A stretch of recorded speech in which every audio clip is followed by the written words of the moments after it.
Ever wondered how to write a perfect report for GCSE English Language? Well, you're in the right place. Today we'll demystify the art of report writing, a skill that's not just vital for acing your English language exams, but also a valuable tool for your future professional endeavors. We'll tackle everything from understanding what a report is, to structuring it effectively, and even enhancing it with professional touches. By the end of this video, you'll no longer dread the question, write a report on. Ready? Let's dive in. Ready? So what exactly is a report? Well, think of a report as a well-organized document that communicates information in a straightforward and digestible way. It's not just about stuffing facts and figures together. Oh no, it's much more than that. A good report embodies clarity, precision, and objectivity. Clarity ensures your reader understands your points without having to decipher complex jargon. Precision keeps your report concise and to the point, so you're not wasting your reader's time. And objectivity? That's all about presenting the facts as they are, not how you want them to be.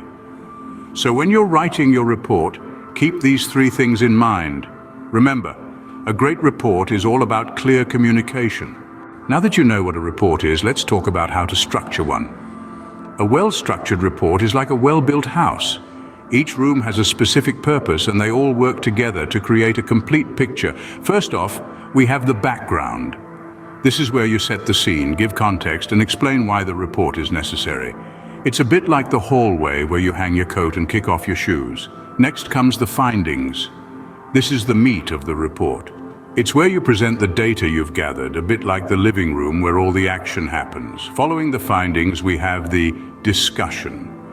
This is where you interpret your data, consider its implications, and relate it back to your initial investigation. It's the kitchen where you cook up your thoughts and ideas, then we have the conclusions. This is where you summarize your main points and the results of your investigation. Think of it as the bedroom where you rest and reflect on the day.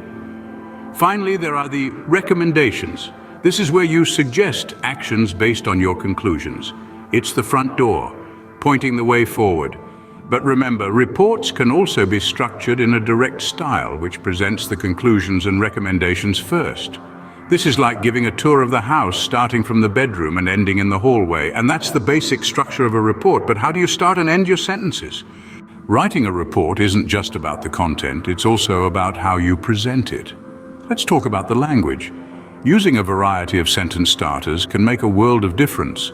Consider phrases like, upon examination, the data suggests, or it is apparent that. They're compelling and draw the reader in. Your headings too should be clear and concise.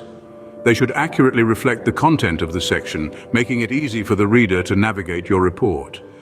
Analytic words such as therefore, consequently, as a result, help to show cause and effect, making your arguments more persuasive. Remember, variety is the spice of life, and using a range of vocabulary will keep your reader interested. With these tips, your report will not only be informative, but also engaging. There you have it. The process of writing a report for GCSE English Language simplified. We've broken down the concept of a report, discussed its structure, and even sprinkled in some sentence starters and analytic words. Just remember, a well-structured report is like a well-cooked meal. It takes time, effort, and a pinch of creativity. Practice makes perfect, so don't be disheartened if your initial attempts aren't as polished. Remember to like, share, and subscribe. Stay curious and keep practicing.